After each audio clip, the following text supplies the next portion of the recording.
মালবাজারের পিকনিকের গাড়ি দুর্ঘটনার শিকার আহত 11 জন।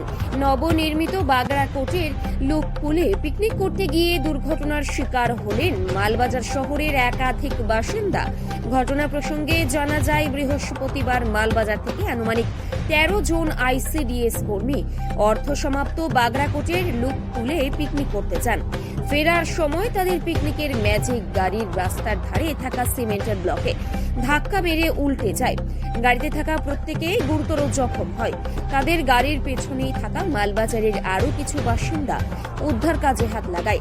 আহতদের দ্রুত উদ্ধার করে মালবাজার সুপার স্পেশালিটি হাসপাতালে নিয়ে আসে। ঘটনার খবর পেয়ে মালবাজার হাসপাতালে পৌঁছান পৌরসভার চেয়ারম্যান স্বপন সাহা, কাউন্সিলর সুরজিৎ দেবনাথ সহ আরও অন্যান্যরা। আহতদের দ্রুত চিকিৎসা ব্যবস্থা করা হচ্ছে বলে জানা গেছে। পিকনিকের দলে থাকা ইলা রুদ্র নামে আইসিডিএস কর্মী জানান, ছুটি পেয়ে সহকর্মীরা মিলে ঘুরতে গিয়েছিলাম। বাগড়াকোটের লোককুলে ফেরার পথে এরকম দুর্ঘটনার শিকার হবে ভাবতে পারেনি।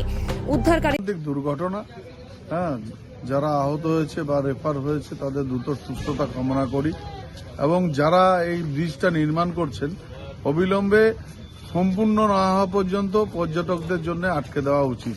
তার কারণ ওখানে অনেকটা অংশেই প্রোটেকশনবিহীন এবং এই প্রোটেকশনবিহীনের জন্য আরও বড় সড়ো দুর্ঘটনা হতে পারে, যার জন্য এটা পর্যটন জায়গা, এখানে পর্যটকরা আসবেই এবং এটা মরশুমও চলছে পর্যটন, যার জন্যে আরও সতর্কীকরণ হওয়া উচিত এবং ওখানে একটা প্রোটেকশন যাতে ওখানে সম্পূর্ণ না হওয়া পর্যন্ত কাউকেই যাতে অ্যালাউ না করা হয়।